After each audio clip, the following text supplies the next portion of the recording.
Capítulo 1. A solidão que pesa. A cabine do Scania estava quente demais, mesmo com os vidros abertos. Eu seguia pela BR-222, aquela estrada que corta o Maranhão de ponta a ponta, e o sol de meio da tarde caía como chumbo derretido sobre o asfalto. O rádio chiava uma música sertaneja que eu nem prestava atenção. Fazia tempo que música não entrava direito nos meus ouvidos. Meu nome é Vicente Moreira. Tenho 47 anos e há 4 anos vivo dentro desse caminhão, não por escolha, por fuga. Minha esposa morreu no parto, o menino também, ambos numa só noite num hospital de Teresina que fedia a desinfetante e promessas quebradas. Eu segurei a mão dela até o último segundo. Ela apertou meus dedos e disse que ia ficar tudo bem. Mentiu. Ou talvez tenha acreditado. Desde então, a estrada virou minha casa. Minha cama, minha fuga. Quanto mais eu rodo, mais eu me convenço de que estou vivendo. Mas sei que estou apenas me movendo. Tem diferença. A solidão de um caminhoneiro não é silenciosa, ela é barulhenta. O ronco do motor, o chiado do freio, o vento batendo na lataria. Tudo isso preenche o vazio, mas não tira a dor, só abafa. Eu parava pouco, comia rápido, dormia menos ainda. Evitava olhar para casais nos postos, evitava crianças correndo, evitava tudo que me lembrasse que um dia eu tive algo além dessa cabine e dessa estrada sem fim. Naquele dia, o céu estava carregado. Nuvens cinzas se acumulavam no horizonte e o cheiro de chuva já estava no ar. Eu conhecia aquele cheiro. Era o cheiro de tempestade no sertão, violenta, rápida, sem piedade. Pensei em acelerar. Chegar logo no próximo posto, mas algo me fez tirar o pé. Não sei se foi instinto ou se foi destino, mas ali, no acostamento enlameado, havia uma carroça parada, e ao lado dela, uma mulher, sozinha, encharcada, segurando uma trouxa de roupas e um terço no pulso. Quer que eu continue com o capítulo 2? Tentar novamente que continue e alongue o próximo capítulo 2. A mulher na chuva. Freei o caminhão uns 50 metros à frente. O coração bateu diferente. Não sei explicar. Talvez fosse apenas o instinto de quem vive na estrada. A gente aprende a sentir quando algo não está certo. Ou talvez fosse outra coisa. Algo que eu tinha esquecido de sentir faz tempo. Olhei pelo retrovisor. A mulher continuava lá, parada. Não se mexia. A chuva começava a cair mais forte, engrossando, e ela estava ali, sozinha, como se o mundo tivesse parado ao redor dela. Pensei em seguir, pensei. Não é problema meu, pensei. Já tenho peso demais nas costas, mas o pé não obedeceu. Dei ré devagar, o caminhão gemendo no asfalto molhado, até parar ao lado da carroça abandonada. Desliguei o motor. O barulho da chuva batendo na lataria era ensurdecedor. Desci. A lama grudava nas botas. O vento jogava a chuva de lado e eu mal conseguia enxergar direito. Aproximei-me dela devagar, como quem se aproxima de um bicho assustado. Ela me viu, ergueu o rosto.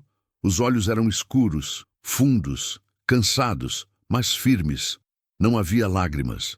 Havia algo pior. Havia resignação. "Tá tudo bem?"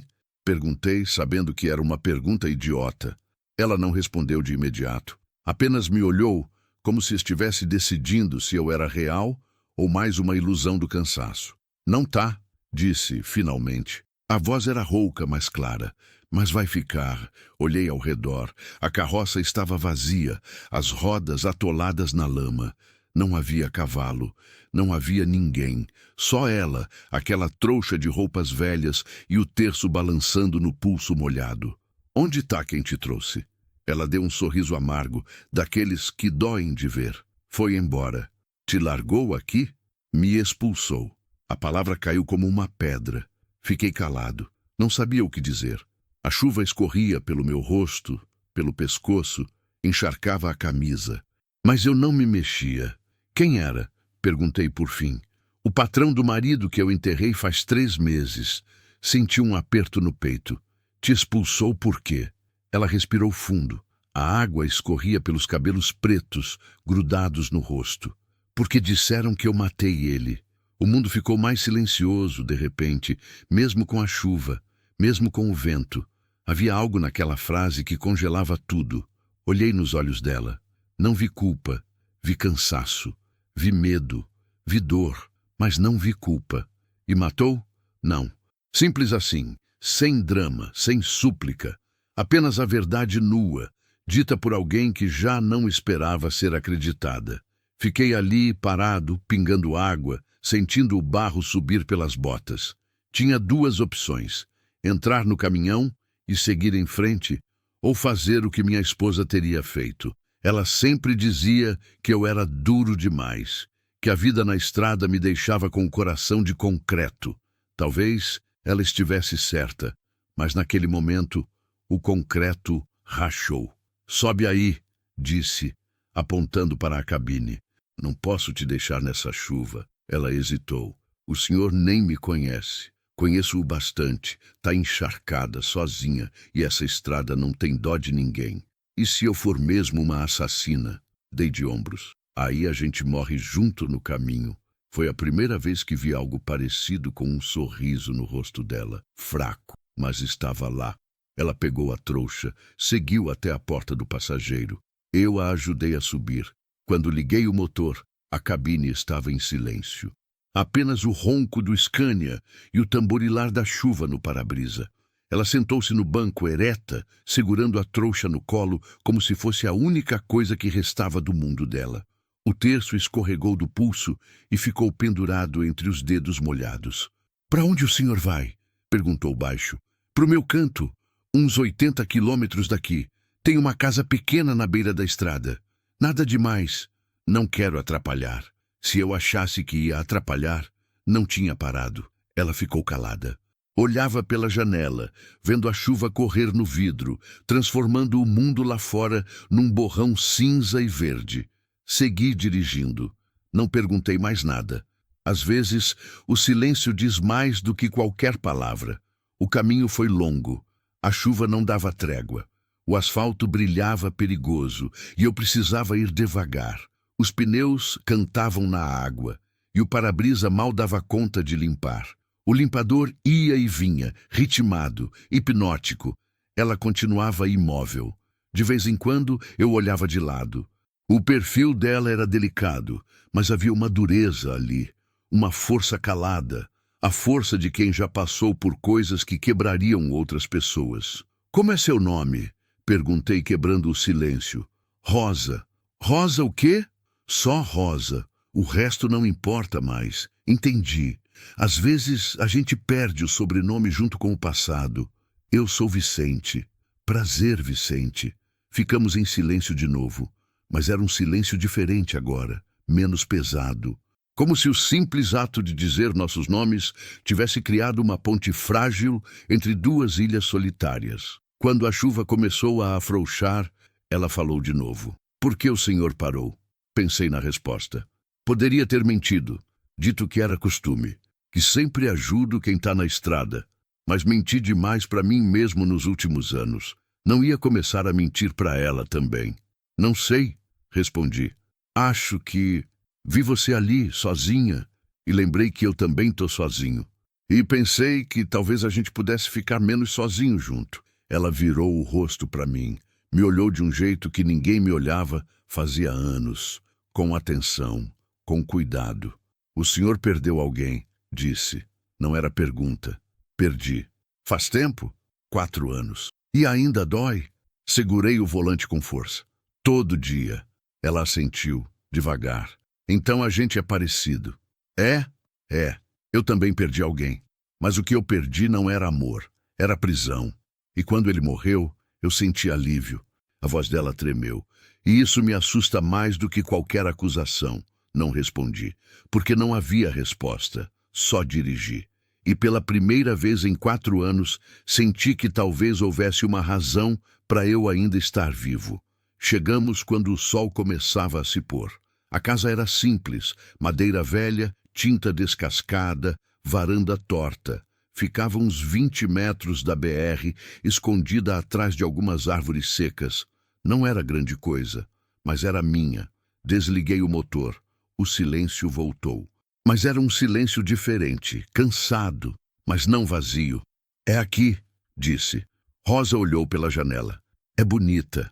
É velha. Isso também. Descemos. Ela segurou a trouxa e ficou parada na frente da casa, olhando. O terço balançava no pulso. Ela o tocou como quem pede licença. Abri a porta. Pode entrar.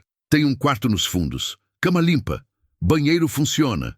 Ela entrou devagar, como quem entra numa igreja. Olhou ao redor. A casa estava em silêncio.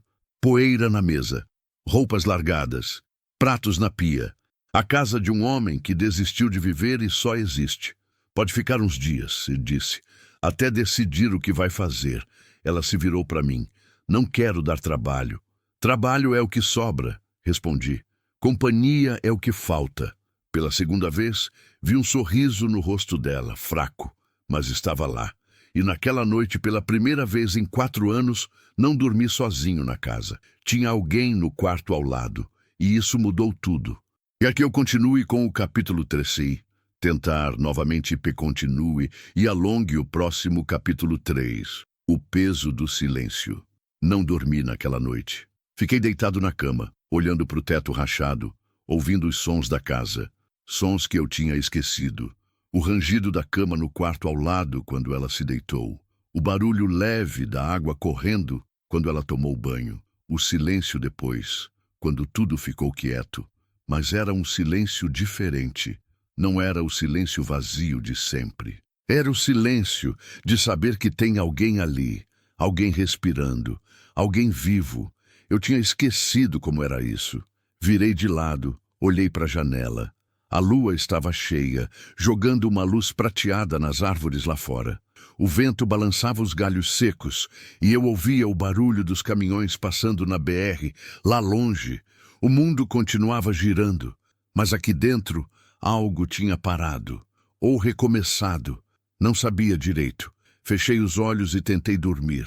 Mas a imagem dela, encharcada na beira da estrada, segurando aquele terço como se fosse a única coisa que aprendia no mundo, não saía da minha cabeça.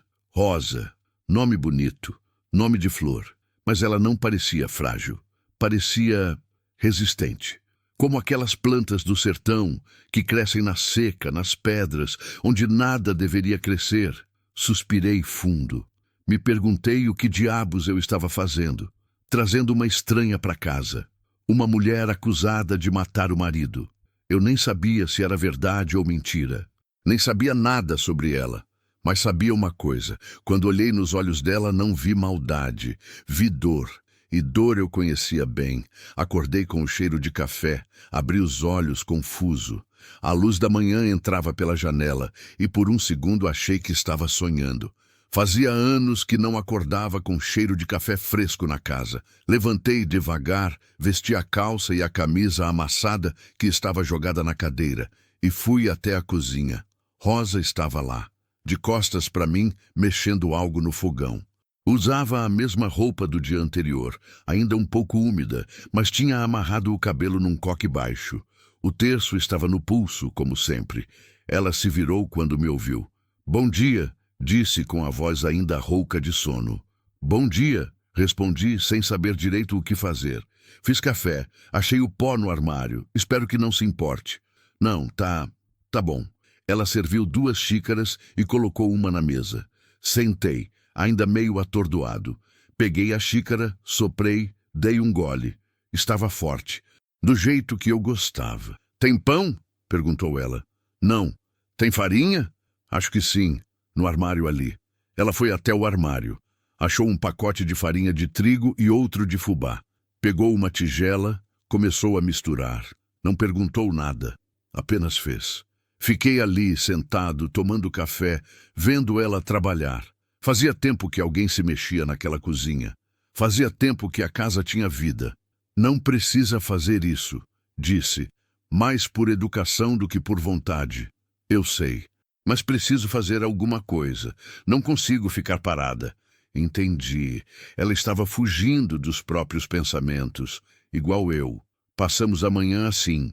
Ela fez broa de fubá, varreu a casa, lavou os pratos que estavam empilhados na pia. Trocou os lençóis da cama dela, estendeu no varal improvisado nos fundos. Eu fingi que estava mexendo no caminhão, mas na verdade só ficava olhando, vendo ela dar vida àquele lugar morto. Na hora do almoço, ela achou arroz e feijão nos armários. Tinha uns pedaços de carne seca que eu tinha comprado semana passada e esquecido. Ela cozinhou tudo. Fez um refogado simples, com cebola e alho. O cheiro encheu a casa. Sentamos para comer. Ela rezou antes, baixinho, segurando o terço. Eu apenas abaixei a cabeça, esperando. Não rezava fazia anos, não via sentido, mas respeitei. Obrigada, Senhor, por esse alimento, e por essa casa, e por esse homem que me acolheu quando ninguém mais acolheria. Amém. Amém, murmurei, sem jeito. Comemos em silêncio. A comida estava boa, simples, mas boa. O tipo de comida que aquece por dentro, que faz a gente lembrar que ainda está vivo. Tá gostoso, disse. Obrigada. Fazia tempo que não comia comida de verdade. Ela sorriu de leve. Fazia tempo que eu não cozinhava para alguém. Ficamos em silêncio de novo, mas era um silêncio confortável agora, como se a gente estivesse aprendendo a conviver sem precisar preencher cada segundo com palavras. Naquela tarde, sentei na varanda. Rosa estava nos fundos, cuidando de umas plantas mortas que eu tinha abandonado fazia meses. Ela arrancou o mato, regou a terra seca, falou baixinho com as plantas como se elas pudessem ouvir. Acendi um cigarro, fumava pouco, só quando a cabeça ficava pesada demais. Olhei para a estrada. Os caminhões passavam, um atrás do outro, levando cargas, levando vidas, levando histórias. Eu podia estar ali, dentro de um deles, mas não estava. Estava aqui, com ela, e isso me assustava. Porque eu tinha passado os últimos 4 anos me convencendo de que não precisava de ninguém, que a estrada era suficiente, que a solidão era minha única companhia possível. Mas bastou um dia com ela ali, mexendo na casa, cozinhando, existindo, para eu perceber o quanto eu tinha mentido para mim mesmo. Eu estava sozinho, e estava cansado de estar sozinho. Anoiteceu. Jantamos o que sobrou do almoço. Ela lavou a louça. Eu sequei. Trabalhamos lado a lado, em silêncio, como um casal velho que já não precisa falar para se entender. Quando terminamos, ela foi até a varanda, sentou no degrau de madeira, abraçou os joelhos, olhou para o céu. Fui até lá, sentei ao lado dela, deixando um espaço respeitoso entre nós. O céu estava limpo, cheio de estrelas, o tipo de céu que só existe longe das cidades, longe das luzes. Nunca vi tanta estrela, disse ela baixinho. É bonito, né? É, parece que dá para respirar melhor. Fiquei calado. Ela suspirou. Sabe, Vicente, eu passei a vida inteira presa. Primeiro na casa do meu pai, depois na casa do meu marido. Nunca tive um lugar que fosse meu. Nunca tive liberdade. Virei o rosto para ela. E agora? Agora eu tô com medo. De quê? De que essa liberdade seja só um sonho e que eu vá acordar de volta naquele inferno. Respirei fundo. Não vai. Como o senhor sabe? Porque eu não vou deixar. Ela me olhou. Os olhos brilhavam no escuro. Por que o senhor está fazendo isso por mim? Pensei na resposta. Poderia ter dito que era caridade, que era costume, que era o certo a se fazer. Mas seria mentira. Porque... Comecei, devagar, porque quando eu te vi ali na chuva, sozinha, segurando aquele terço como se fosse sua última esperança, eu vi a mim mesmo. Ela ficou quieta. Eu passei 4 anos fugindo, continuei, fugindo da dor, fugindo das lembranças, achando que se eu rodasse o suficiente, se eu me mantivesse em movimento, a dor ia embora, mas não foi, só ficou pior. E quando te vi, percebi que a gente só se cura quando para de fugir. Ela limpou uma lágrima que escorreu pelo rosto. O senhor perdeu sua esposa, né? Perdi. E o filho que eu nunca conheci. Sinto muito. Eu também. Todos os dias. Ficamos ali, sentados, ouvindo o barulho dos grilos, o vento nas árvores, o mundo respirando ao nosso redor. Sabe o que é mais difícil? Disse depois de um tempo. Não é a saudade. É a culpa de ainda estar vivo, culpa de seguir em frente, Culpa de, às vezes, passar um dia inteiro sem lembrar dela, como se eu tivesse traindo a memória dela só por continuar respirando. Rosa assentiu. Eu entendo. Entende? Entendo. Porque eu também sinto culpa. Mas a minha é diferente. Eu sinto culpa por não sentir saudade. Meu marido morreu e eu senti alívio. E isso me faz sentir um monstro. Olhei para ela. Você não é um monstro, Rosa. Como o senhor sabe? Porque monstros não sentem culpa. Ela soltou um riso triste. Talvez. Ficamos ali até tarde, conversando, calando, conversando de novo, como dois náufragos dividindo a mesma tábua no meio do oceano. Ela me contou sobre o marido, Augusto, um homem controlador, violento com palavras, mas nunca com as mãos. O tipo de violência que não deixa marca visível. O tipo que te destrói por dentro, devagar, até você não saber mais quem é. Contou que quando ele morreu, febre alta, delírio, morte rápida, ela chorou no enterro. Mas não de tristeza. Chorou de alívio. E depois a culpa veio. E veio pesada. E depois vieram as acusações, os cunhados, os irmãos de Augusto, dizendo que ela tinha matado ele, que tinha envenenado, que era bruxa, que era assassina, sem prova, só palavras. Mas palavras bastam para destruir alguém no interior. Eles ficaram com tudo, disse ela, a voz embargada. A terra, a casa, o pouco que era meu, e me mandaram embora como se eu fosse lixo. Por que não denunciou? Para quem? Pro delegado que é primo deles? Pro padre que recebe dízimo da família? Eu sou ninguém, Vicente. Só uma viúva pobre que ninguém acredita. Senti raiva. Raiva daqueles homens. Raiva da injustiça. Raiva de um mundo que esmaga os fracos e protege os fortes. Você não é ninguém, disse firme. Você é alguém. E enquanto você estiver aqui, ninguém encosta um dedo em você. Ela me olhou. E pela primeira vez vi algo diferente nos olhos dela. Não era gratidão, era esperança. Naquela noite, antes de dormir, ela bateu na porta do meu quarto. Abri. Ela estava ali, de pé, segurando o terço. Obrigada, Vicente. Pelo quê? Por me ver, por me ouvir, por me fazer sentir humana de novo. Não soube o que dizer. Ela se aproximou, devagar, e fez algo que me pegou desprevenido. Me abraçou. Foi rápido, breve, mas foi real. Senti o corpo dela tremendo. Senti o cheiro de sabonete barato e terra molhada. Senti a humanidade dela, crua e verdadeira. E quando ela se afastou, eu estava tremendo também.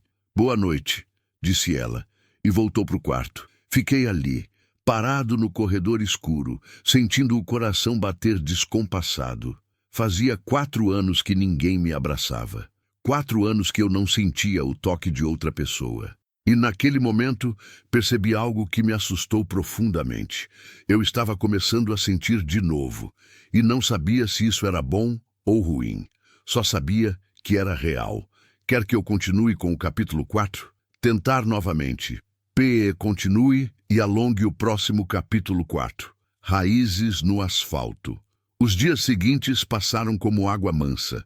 Mas água mansa engana, parece calma, mas está sempre se movendo, sempre mudando. E era isso que estava acontecendo naquela casa. Mudança, silenciosa, profunda. Rosa acordava antes de mim, sempre. Quando eu abria os olhos, o cheiro de café já estava no ar. Ela limpava, cozinhava, cuidava das plantas. Não porque eu pedia, mas porque precisava. Era o jeito dela de se ancorar, de se sentir útil, de se convencer de que merecia estar ali. E eu? Eu fingia que tinha coisas para fazer. Mexia no caminhão, trocava óleo que não precisava ser trocado, limpava filtro que estava limpo, qualquer desculpa para ficar por perto. Para observar ela existindo naquele espaço que tinha sido meu túmulo por 4 anos. No terceiro dia, ela encontrou a caixa. Eu tinha guardado no fundo do armário coisas da minha esposa, roupas, fotos, um ursinho de pelúcia que ela tinha comprado para o bebê. Eu não tinha coragem de jogar fora, mas também não tinha coragem de olhar. Rosa estava organizando o quarto quando achou. Ouvi o silêncio. Aquele tipo de silêncio que grita, Fui até lá. Ela estava sentada no chão, com a caixa aberta no colo. Segurava uma foto. Minha esposa, Lívia, grávida de 7 meses, sorrindo para a câmera, a mão dela na barriga redonda, os olhos cheios de futuro. Desculpa, disse Rosa, rápido. Eu não queria mexer. Eu só estava... Tudo bem. Ela olhou para mim, surpresa. Sentei ao lado dela, peguei a foto. Olhei para o rosto de Lívia, para o sorriso que eu amava, para o brilho nos olhos que se apagou numa mesa de parto. Ela era bonita, disse Rosa baixinho. Era, e era boa. Boa demais para mim. Não diga isso. É verdade. Eu era duro, fechado. Ela dizia que eu tinha coração de pedra. E tinha, mas ela conseguia amolecer, conseguia me fazer rir, me fazer sentir. Rosa ficou quieta, respeitando o momento. Como era o nome dela? Perguntou depois de um tempo. Lívia. E o menino ia se chamar Pedro. Nome bonito. Ela escolheu. Guardei a foto de volta na caixa. Respirei fundo. Sabe o que é pior? Não é a saudade. É saber que eles morreram esperando por mim. Eu estava na estrada quando aconteceu. Rodando, trabalhando. E quando cheguei no hospital já era tarde. Ela já tinha ido. Os dois. E eu nem pude me despedir. A voz embargou. Rosa colocou a mão no meu ombro. Você não teve culpa, Vicente. Tive. Se eu tivesse ficado, se eu tivesse largado aquela carga maldita e ficado com ela, não ia mudar nada. A vida não funciona assim. A morte vem quando quer e não pergunta se a gente está pronto. Olhei para ela. É por isso que você segura esse terço o tempo todo? Ela olhou para o pulso. Para o terço gasto, com as contas escuras de tanto ser tocado. É, porque preciso acreditar que existe algum sentido, algum plano, porque se não existir, se tudo for só acaso e crueldade, eu não sei se consigo continuar. Entendi.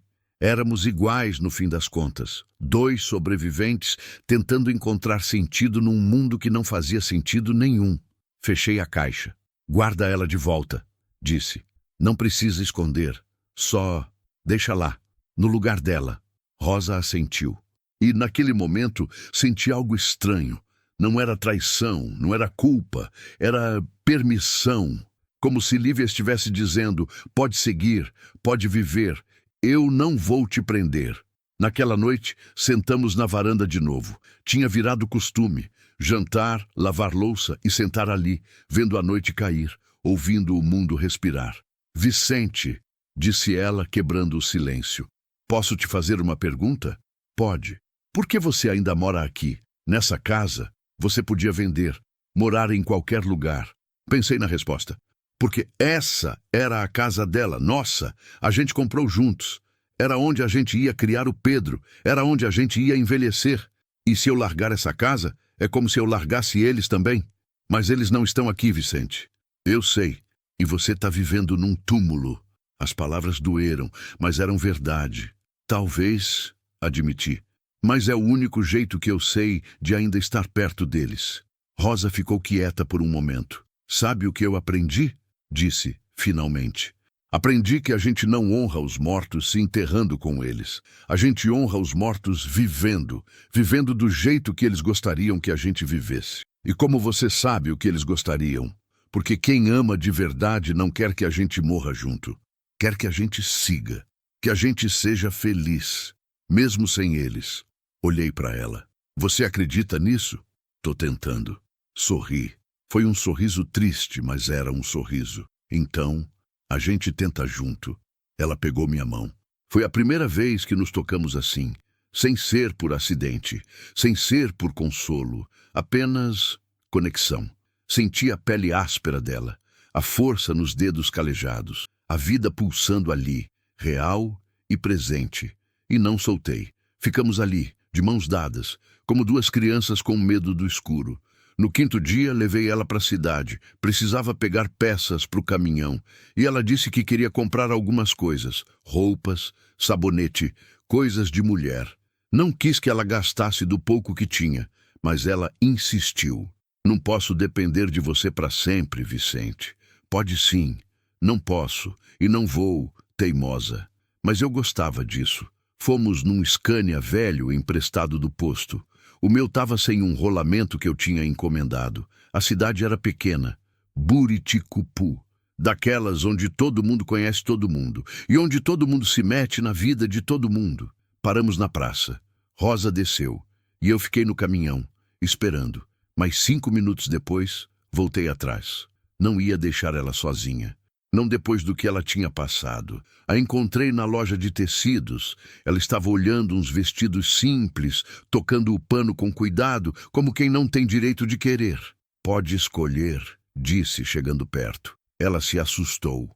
Vicente, você não precisa. Eu sei, mas quero. Escolhe um. Não posso aceitar. Rosa, escolhe um vestido. Por favor. Ela olhou nos meus olhos. Viu que eu não ia desistir. Suspirou. Tá bom, mas só um. Escolheu um vestido azul. Simples. Bonito. Do tipo que ela usaria para ir na missa ou num domingo de sol. Paguei sem reclamar. A vendedora, uma senhora gorda de óculos, olhou para nós com aquele olhar de quem está juntando fofoca para espalhar depois. É sua esposa? Perguntou sem cerimônia. Não. Respondi, seco. Namorada? Amiga. Ela fez uma cara de quem não acreditou. Sei. Amiga. Rosa ficou vermelha. Pegou a sacola e saiu rápido. Fui atrás dela. Na rua, ela parou. Desculpa, não queria te causar constrangimento. Não causou. Causou sim. A mulher pensou que a gente... E daí? Deixa ela pensar o que quiser. A vida é dela. Rosa sorriu. Você é diferente, Vicente. Diferente como? Diferente de todos os homens que eu conheci. Você não tem maldade. Não tem segunda intenção. Você é bom. Olhei para ela. Ninguém nunca me chamou de bom antes. Então estavam todos cegos. Ficamos ali, parados no meio da calçada, pessoas passando ao nosso redor, e pela primeira vez em muito tempo eu senti algo crescer dentro de mim. Não era paixão. Ainda não. Era possibilidade. A possibilidade de que talvez, só talvez, a vida ainda não tivesse terminado.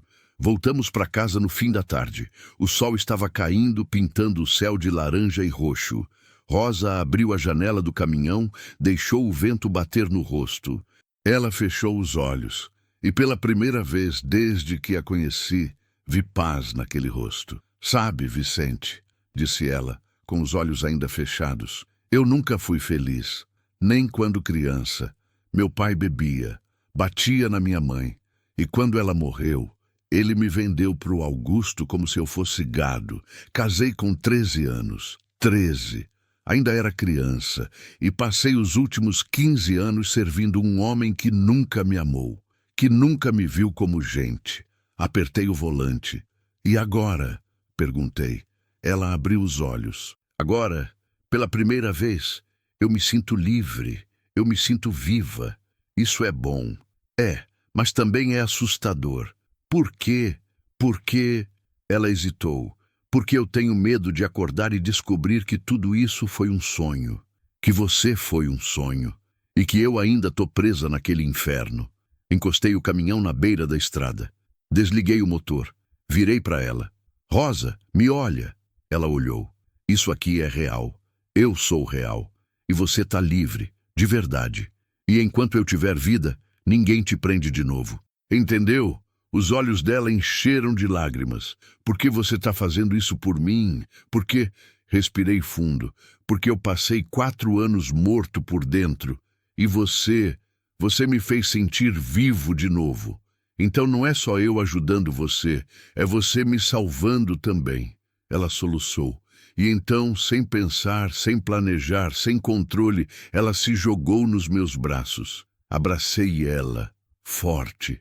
Senti o corpo dela tremendo, os soluços abafados no meu peito, as lágrimas molhando minha camisa. E chorei também. Pela primeira vez em 4 anos chorei. Não de tristeza, de alívio, de gratidão, de esperança. Ficamos ali, abraçados no meio da estrada vazia, enquanto o sol se punha e o mundo continuava girando. 2 corações quebrados tentando se colar de volta. Quando chegamos em casa, já era noite. Rosa foi direto para o quarto. Disse que estava cansada, mas eu sabia que ela precisava ficar sozinha. Processar. sentir. Fiquei na varanda, acendi um cigarro, olhei para as estrelas. E pela primeira vez em muito tempo, falei com Lívia. Eu sei que você está aí em algum lugar, disse, baixo. Eu sei que você pode me ouvir e eu preciso te pedir perdão. Perdão por ter ficado tanto tempo parado. Perdão por ter desperdiçado esses anos. Mas eu acho que encontrei alguém. Alguém que precisa de mim tanto quanto eu preciso dela. E eu não sei se isso é traição. Não sei se isso é errado. Mas eu preciso tentar. Preciso viver. Por mim. Por você. Pelo Pedro. Porque vocês mereciam que eu vivesse. E eu não vivi. Mas agora eu quero. Eu quero viver de novo. O vento soprou. E naquele vento eu senti algo. Não sei se foi imaginação, mas senti como um abraço, como uma despedida, como uma bênção. Apaguei o cigarro, entrei na casa e pela primeira vez em 4 anos dormi em paz. No 6º dia, acordei e senti que algo tinha mudado. Rosa estava na cozinha, como sempre, mas tinha algo diferente nela, algo mais leve. Ela sorriu quando me viu.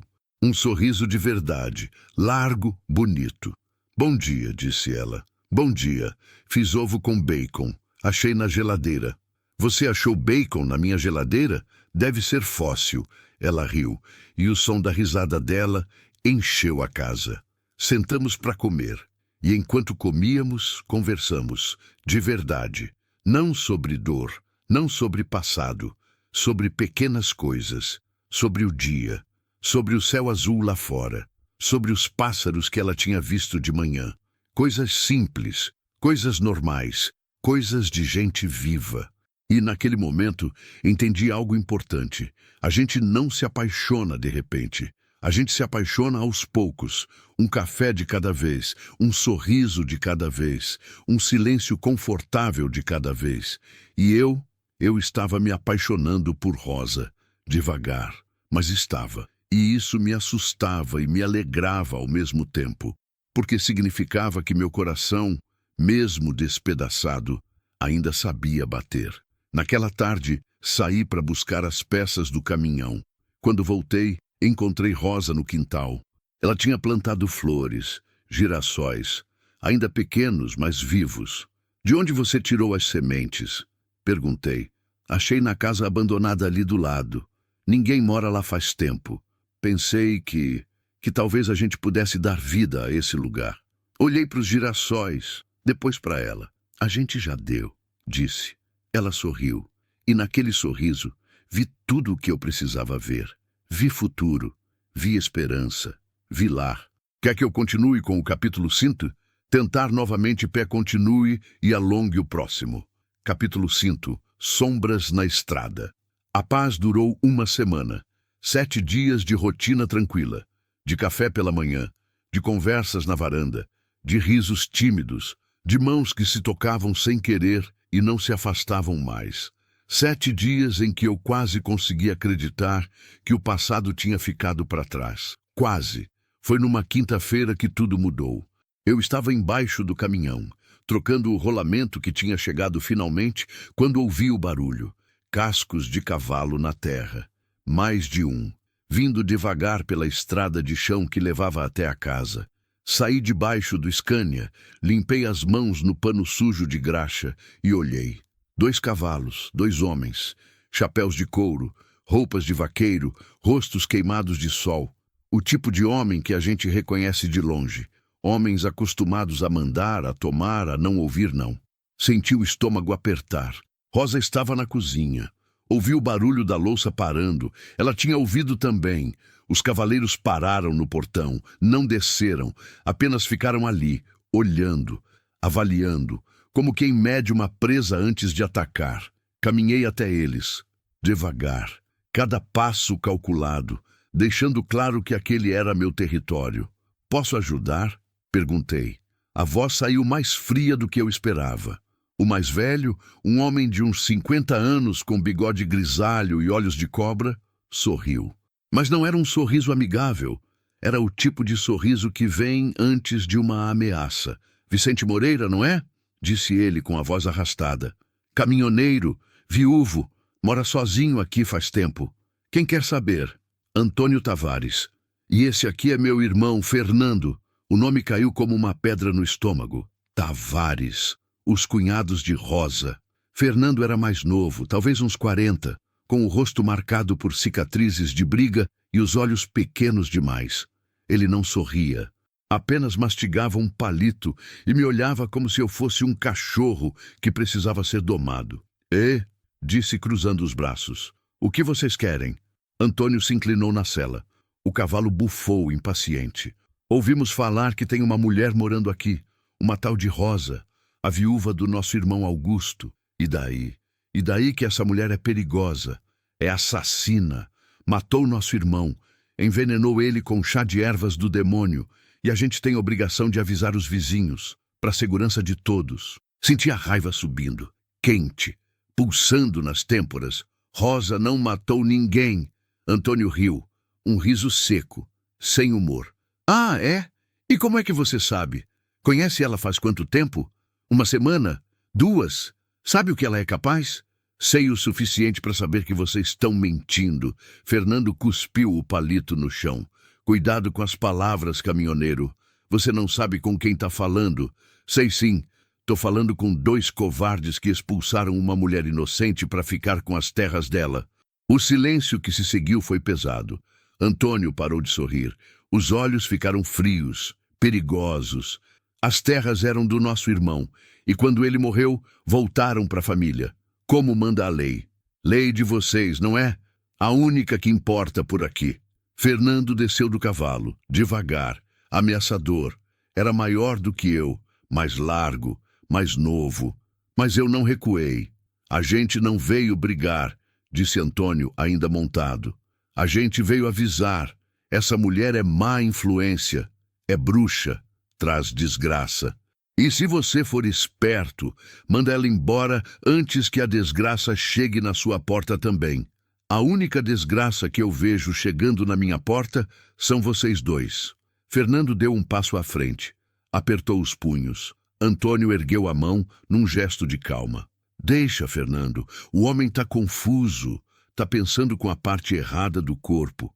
Mas vai aprender. Ele me olhou nos olhos. Vai aprender, Vicente Moreira, porque a verdade sempre vem à tona. E quando ela vier, você vai ver que tipo de víbora você colocou dentro da sua casa. Ele virou o cavalo. Fernando me deu um último olhar de ameaça. Montou, e os 2 partiram. Fiquei ali, parado, vendo eles sumirem na poeira da estrada. O coração batia acelerado, as mãos tremiam de raiva contida. Quando me virei, Rosa estava na porta, pálida, tremendo, segurando o terço como se fosse a única coisa que a impedia de desabar. Entrei na casa. Ela não se mexeu. Apenas ficou ali, olhando para mim com aqueles olhos cheios de medo. Eles vieram, disse ela, com a voz quebradiça. Eu sabia que iam vir. Eu sabia, Rosa. Eles não vão parar, Vicente. Eles não vão parar até me destruir. Até me ver morta, ou presa, ou... Para! Segurei os ombros dela. Para! Eles não vão te pegar. Eu não vou deixar. Você não entende. Eles têm poder, têm dinheiro, têm amigos em toda parte. Delegado, juiz, até o padre está do lado deles. Eu não tenho nada.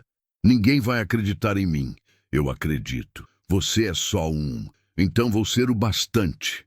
Ela balançou a cabeça, desesperada. Você não pode me proteger para sempre. Mais cedo ou mais tarde eles vão... Vão nada. Minha voz saiu mais dura do que eu queria. Escuta aqui, Rosa. Eu já perdi tudo uma vez. Perdi minha esposa, meu filho, meu futuro. E passei 4 anos morto por dentro. Mas você me fez voltar a viver. E eu não vou deixar esses filhos da mãe tirarem você de mim. Entendeu? Não vou. Os olhos dela se encheram de lágrimas. Por que você está fazendo isso? Por que você está se arriscando por mim? Olhei para ela, para o rosto marcado pela vida, para os olhos cansados, para as mãos calejadas, para o corpo magro demais, frágil demais, e vi tudo o que eu precisava ver. Porque eu te amo. As palavras saíram antes que eu pudesse pensar. antes que eu pudesse me segurar. Mas eram verdade. Rosa ficou paralisada, como se tivesse levado um tiro. O quê? Eu te amo, Rosa. Eu sei que é cedo. Eu sei que é loucura, mas é a verdade. E se tem uma coisa que eu aprendi nesses últimos anos, é que a vida é curta demais para a gente ficar escondendo o que sente. Ela soltou um soluço. Vicente, você nem me conhece direito. Conheço o suficiente. Conheço que você é forte. Conheço que você é boa. Conheço que você sofreu mais do que ninguém merece sofrer. E conheço que quando eu tô perto de você, eu me sinto inteiro de novo. Ela chorou. E então, pela primeira vez, ela disse: eu também te amo. As palavras saíram baixinhas, quase um sussurro, mas eu ouvi. Puxei ela para mim. Abracei forte. Senti o corpo dela tremendo. O choro molhando minha camisa, o coração batendo contra o meu peito. E ali, naquele abraço apertado, no meio daquela casa velha, cercados por ameaças e perigos, nós nos tornamos um. Naquela noite, não dormi. Fiquei na varanda, de vigia. Não confiava nos Tavares. Homens como eles não fazem ameaças vazias. Eles agem. Rosa veio até a porta enrolada numa coberta velha. Vem dormir, disse ela. Não consigo. Eles não vão voltar hoje. Você não sabe disso. Ela suspirou. Veio até mim, sentou ao meu lado no degrau de madeira. Vicente, a gente precisa ter um plano. Eu sei. A gente não pode simplesmente esperar eles voltarem. Eu sei disso também. Ficamos em silêncio por um momento. Conta pra mim, disse finalmente. Conta tudo, desde o começo. O que aconteceu com Augusto? Como ele morreu? Porque eles acham que foi você. Rosa respirou fundo. Pegou o terço, passou as contas entre os dedos. Era o jeito dela de se acalmar, de se preparar. Augusto ficou doente de repente. Começou. Febre alta. Delírio. Ele gritava à noite. Via coisas que não existiam. No começo achei que fosse malária. É comum no interior, mas não melhorava. Só piorava. Chamei o farmacêutico da cidade. Ele disse que era febre cerebral. Deu uns remédios, mas não adiantou. Quanto tempo durou? 3 dias. 3 dias de agonia. E no terceiro dia ele morreu. Simples assim. Parou de respirar. E eu... A voz dela falhou. Eu senti alívio. Porque finalmente, depois de 15 anos, eu estava livre. E os irmãos? Eles apareceram no dia seguinte. Disseram que queriam organizar o enterro. Mas quando olhei nos olhos deles, vi algo estranho. Não era tristeza.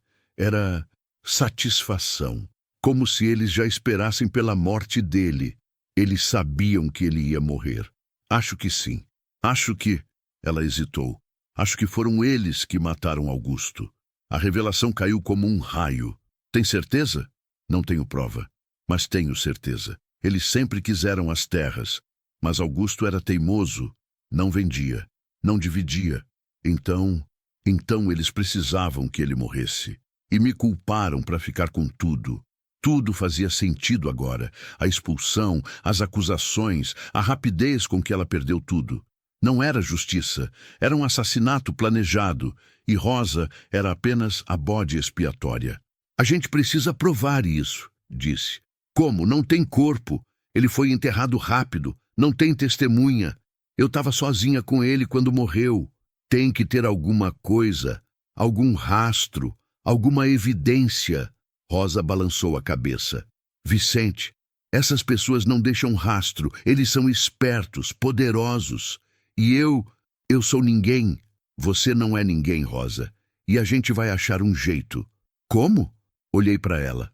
Indo até a cidade, conversando com as pessoas certas, descobrindo a verdade. Mesmo que seja difícil, mesmo que seja perigoso. E se a gente não achar nada? Então a gente foge, pega o caminhão e some, vai para outro estado, recomeça em outro lugar. Fugir não adianta. Eles vão atrás. Então a gente luta. Ela me olhou. Os olhos brilhavam na escuridão. Você faria isso? Largaria tudo por mim? Rosa, eu não tenho mais nada para largar. Essa casa é só madeira. Esse caminhão é só metal. Mas você é a única coisa real que eu tenho. e eu não vou perder de novo. Ela se aproximou, devagar, e fez algo que mudou tudo. Me beijou. Foi um beijo suave, hesitante, como quem não tem certeza se tem permissão. Mas eu retribuí. E naquele beijo, selamos um pacto de que não importava o que viesse, a gente enfrentaria junto. No dia seguinte fui até a cidade, sozinho. Rosa queria ir, mas eu não deixei. Era perigoso demais. Se os Tavares a vissem, podia dar problema. Cheguei em Buriticupu no fim da manhã. A cidade estava quente, empoeirada, cheia daquela vida lenta do interior. Velhos conversando na praça, crianças brincando descalças, mulheres comprando no mercado. Fui direto na farmácia. O farmacêutico era um homem magro, de óculos redondos e cabelo ralo. Devia ter uns 60 anos. Estava atrás do balcão, organizando remédios. "Bom dia", disse. Ele me olhou por cima dos óculos. "Bom dia. O que deseja?" "Informação." Ele franziu a testa. "Que tipo de informação?" "Sobre Augusto Tavares. O homem que morreu faz uns meses. Febre cerebral, disseram." O rosto dele mudou, ficou fechado, desconfiado. "E por que você quer saber disso?" "Porque eu estou cuidando da viúva dele, e ela me disse que você tratou dele nos últimos dias." Ele ficou quieto. Depois, olhou ao redor, como se tivesse medo de ser ouvido. "Não posso falar sobre pacientes, nem sobre pacientes mortos, principalmente sobre esses." "Por quê?" Ele se inclinou para frente, baixou a voz. "Porque essa família é perigosa. E quem mete o nariz onde não deve, some. Eu não tenho medo deles. Deveria ter. Só me diz uma coisa. Augusto morreu de febre cerebral?" Ele me olhou nos olhos. Hesitou. Depois, quase imperceptivelmente, balançou a cabeça. "Não." "Então foi o quê?" "Eu não sei, mas os sintomas não batiam. Febre cerebral não mata em 3 dias e não dá aquele tipo de convulsão, aquele tipo de espuma na boca. Veneno?" Ele não respondeu, mas o silêncio já era a resposta. "Quem comprou veneno aqui nos últimos meses?" "Eu não posso." Coloquei uma nota de R$ 50 no balcão. "Por favor." Ele olhou para a nota, depois para mim. Suspirou. "Fernando Tavares. Comprou veneno para rato. 3 frascos. 2 semanas antes da morte de Augusto. Meu sangue gelou." "Você anotou?" "Sempre anoto. É lei." "Ainda tem o registro?" "Tenho." "Posso ver?" Ele hesitou de novo. Depois, foi até o fundo da loja, mexeu numa gaveta velha e voltou com um caderno surrado. Abriu numa página, apontou. "Fernando Tavares, 15 de junho, 3 frascos de veneno para roedores, arsênico." Peguei o celular, tirei uma foto. "Obrigado", disse. "Não foi eu que mostrou isso", disse ele rápido. "Se perguntarem, você não esteve aqui." "Entendido." Saí da farmácia com o coração batendo forte. Tinha a primeira prova, mas precisava de mais. Fui até a casa de penhores. Uma loja escura e entulhada de coisas velhas. O dono era um homem gordo, de barba por fazer, que me olhou com desinteresse. "O que quer?" "Informação sobre uma venda. Um colar, ouro e pérolas. Foi vendido aqui faz uns 3 meses." Ele bufou. "Colar? Eu vendo 10 colares por dia." Esse era especial. Herança de família, valioso. Ele me olhou com mais atenção agora. "Quem vendeu?" "Estou tentando descobrir." Ele cruzou os braços. "Por que eu ia te falar?" Coloquei outra nota no balcão. R$ 100 dessa vez. Ele pegou, guardou no bolso. "Antônio Tavares vendeu um colar de ouro com pérolas. Disse que era da mãe dele, falecida. Eu paguei 2.000, mas valia o dobro." "Você tem recibo?" "Claro. Sou comerciante honesto." Ele foi até os fundos, voltou com um papel amarelado. Nome, data, descrição. Tirei outra foto. "Esse colar foi roubado da casa", disse. "E a culpa caiu na viúva do irmão dele." O homem deu de ombros. "Não é problema meu. Eu só compro e vendo." Saí dali com mais uma prova. 2 irmãos, 2 evidências. Mas ainda precisava da peça final. Fui até a igreja. O padre estava na sacristia, preparando a missa da tarde. Era um homem velho, de cabelos brancos e olhar cansado. "Padre", disse entrando. Ele se virou. "Sim, meu filho. Preciso falar com o senhor." Sobre Augusto Tavares, o rosto dele se fechou. O que tem ele? Sua morte. Foi uma tragédia. Mas a vontade de Deus... Não foi vontade de Deus, padre. Foi assassinato. Ele ficou pálido. Cuidado com o que diz, rapaz. Eu tenho provas. Fernando comprou veneno. Antônio vendeu o colar da mãe que culparam a Rosa de roubar. E o senhor... Olhei nos olhos dele. O senhor recebeu uma doação generosa logo depois do enterro, não foi? Ele abriu a boca. Fechou. Abriu de novo. Eu não sabia. Sabia sim. O senhor sabia. E ficou calado, por dinheiro. O padre sentou numa cadeira, derrotado. Eles me ameaçaram, disse baixo. Disseram que se eu falasse algo, iam queimar a igreja. Iam acabar com tudo. E eu sou velho, fraco. Tive medo, mas agora pode consertar, pode contar a verdade. Ele me olhou. E você acha que alguém vai acreditar? Eles têm o delegado no bolso, têm o juiz, têm tudo. Então a gente fura o bolso deles. Voltei para casa quando o sol já estava se pondo. Rosa estava na varanda esperando. Quando me viu, correu até mim.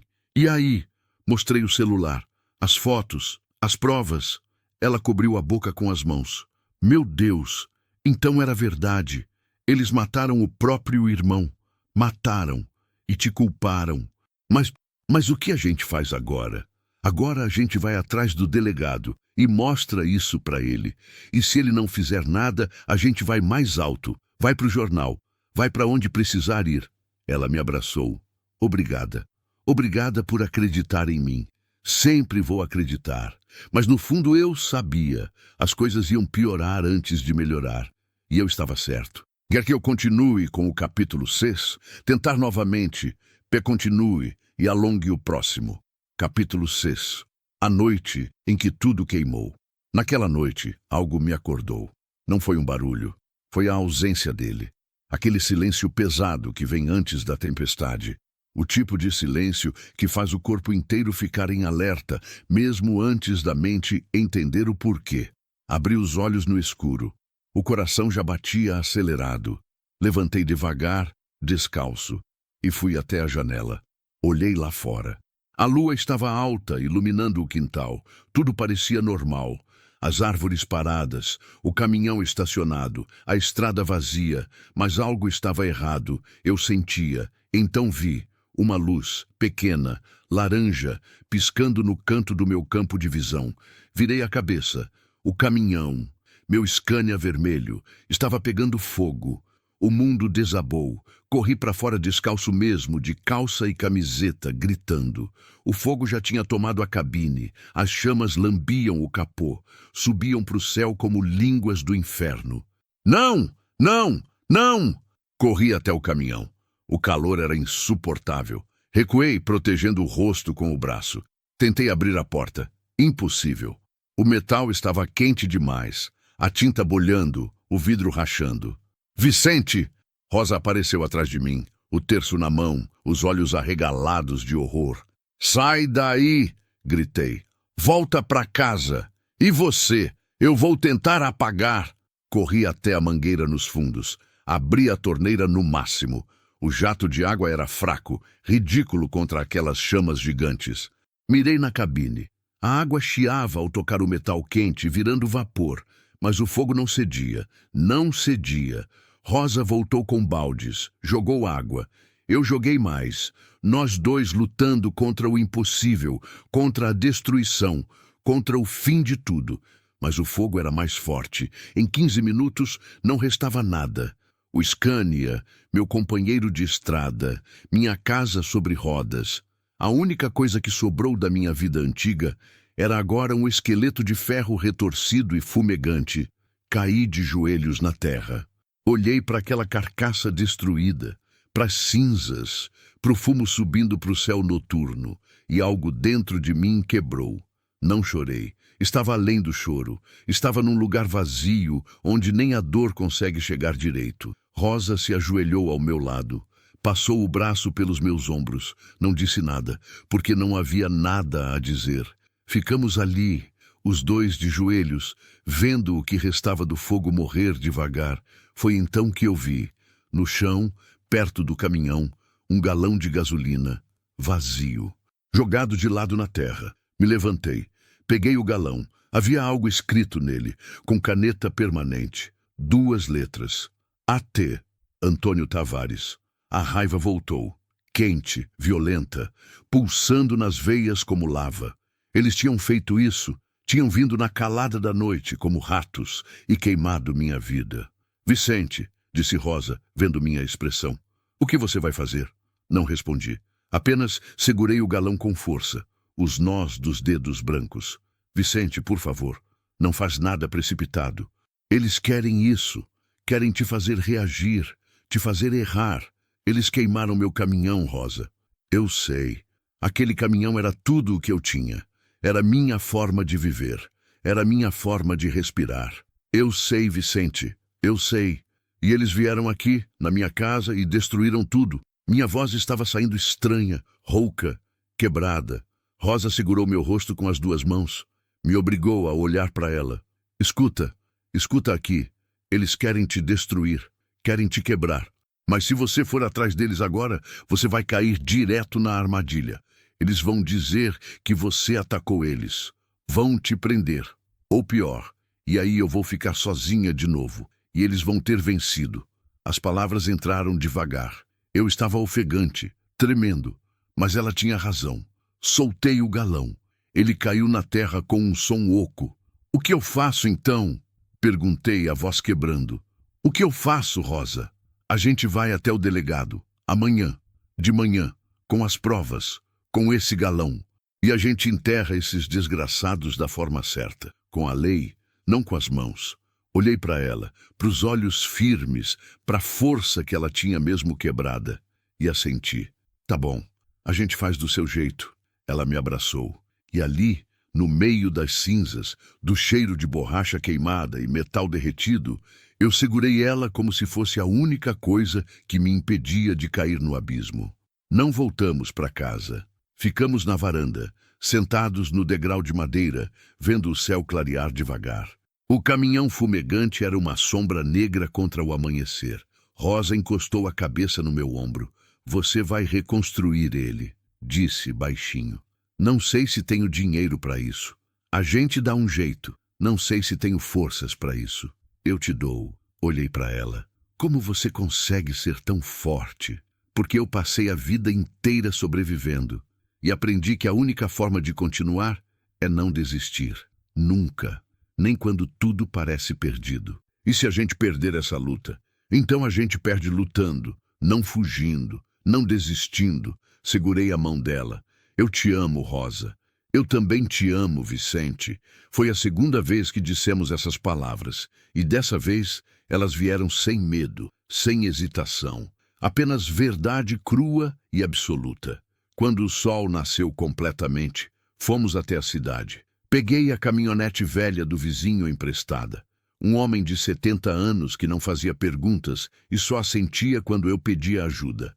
Ele olhou para o caminhão destruído, balançou a cabeça e me deu as chaves. Toma cuidado, Vicente. Essa gente não brinca. Eu sei. Se precisar de mim é só chamar. Obrigado, seu Zeca. Rosa entrou na caminhonete comigo. O terço pendurado no espelho retrovisor, balançando a cada solavanco na estrada de terra. A cidade estava acordando quando chegamos. Lojas abrindo, gente na rua, crianças indo para a escola. Paramos na delegacia, um prédio pequeno, de tijolo vermelho, com grades nas janelas e uma bandeira do Brasil desbotada pendurada na frente. Entramos. O delegado estava sentado atrás de uma mesa cheia de papéis. Era um homem gordo, de uniforme apertado e bigode grosso. Ele olhou para nós com aquele olhar de quem já sabe que vai ser incomodado. Posso ajudar? Disse sem muito interesse. Delegado Moura? Perguntei. Sim, eu sou Vicente Moreira, e essa é Rosa Tavares. O nome dela teve efeito imediato. Ele endureceu na cadeira. O olhar ficou frio. Ah, a viúva. Sim, disse Rosa, a voz firme. A viúva que foi acusada de matar o marido sem nenhuma prova. As provas existem, disse ele seco. Existem não, respondi.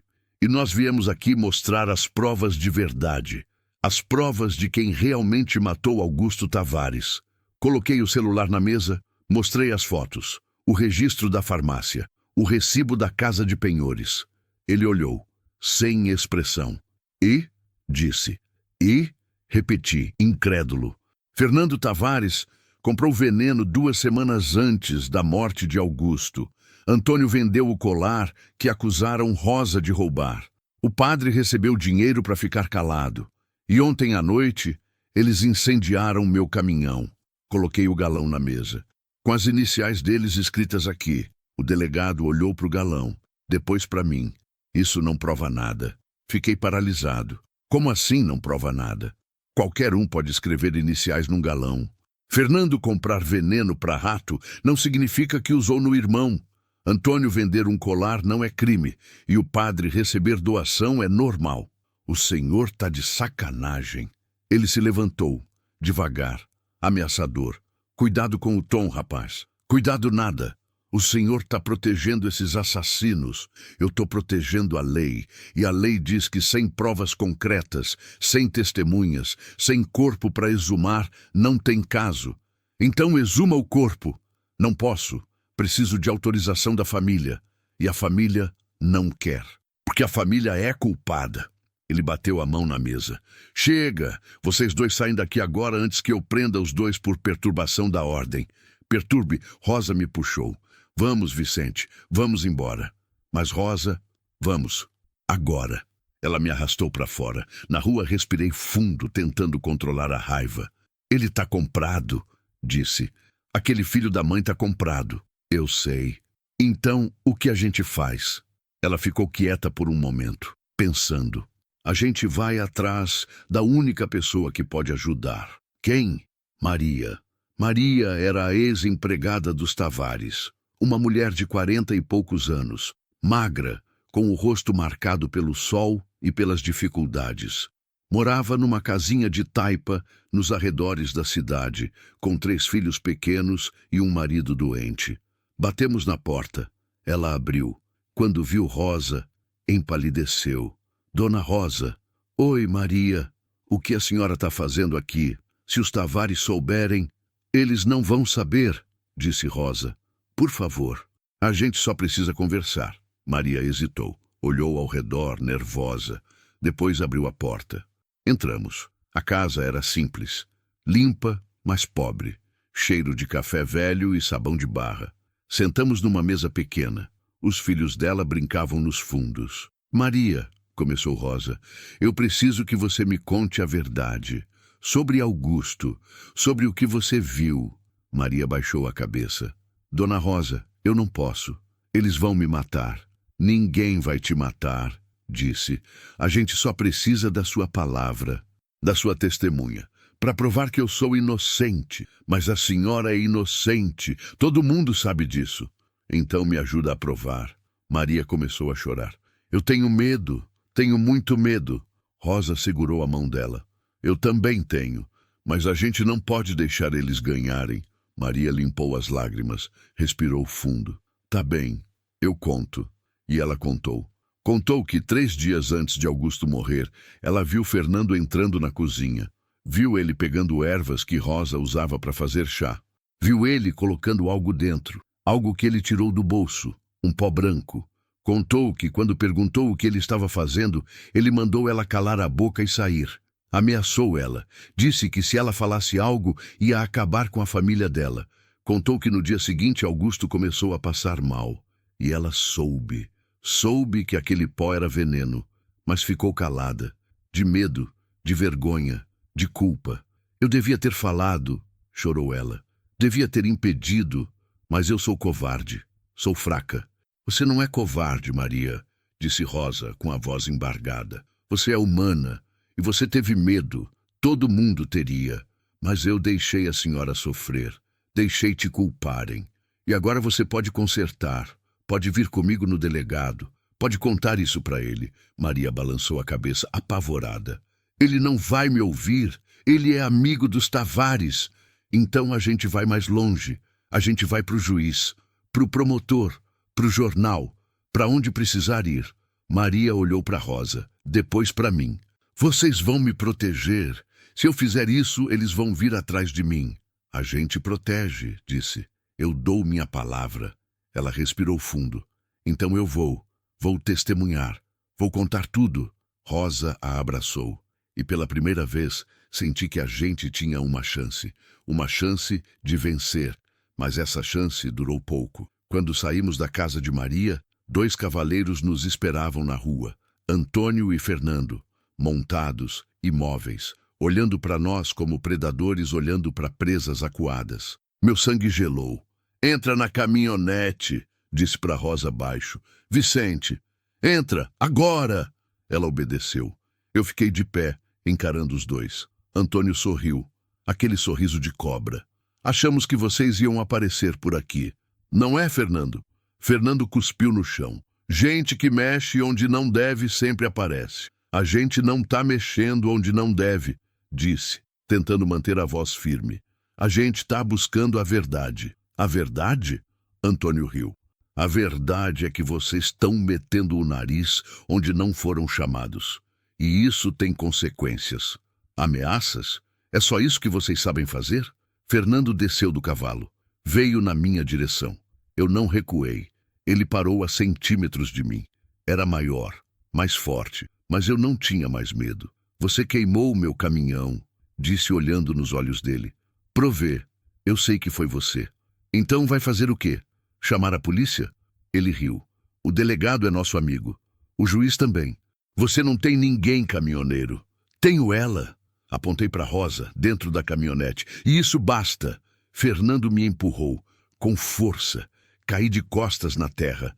Rosa gritou. Levantei com o gosto de sangue na boca. Cerrei os punhos. Antônio gritou. Fernando, chega, não aqui. Fernando me olhou mais uma vez. Depois cuspiu no meu rosto. Montou no cavalo. Vocês têm 24 horas, disse Antônio. 24 horas para sumir dessa cidade. Porque depois disso, a gente não garante a segurança de ninguém, nem da mocinha, nem da Maria, nem de vocês. Eles viraram os cavalos e partiram. Fiquei ali, de pé, tremendo de raiva e impotência. Rosa saiu da caminhonete, me abraçou. A gente vai embora, Vicente. Não, a gente não vai. Eles vão matar a gente. Então que matem. Mas eu não vou fugir. Não de novo. Eu já fugi a vida inteira. Fugi da dor, fugi da saudade, fugi de tudo. Mas não vou fugir disso, dessa luta. Não quando você está do meu lado. Ela me olhou. E nos olhos dela vi medo, mas também vi determinação. Então a gente luta. Até o fim. Até o fim. Voltamos para casa quando já era tarde. A carcaça do caminhão ainda estava ali, um monumento à destruição.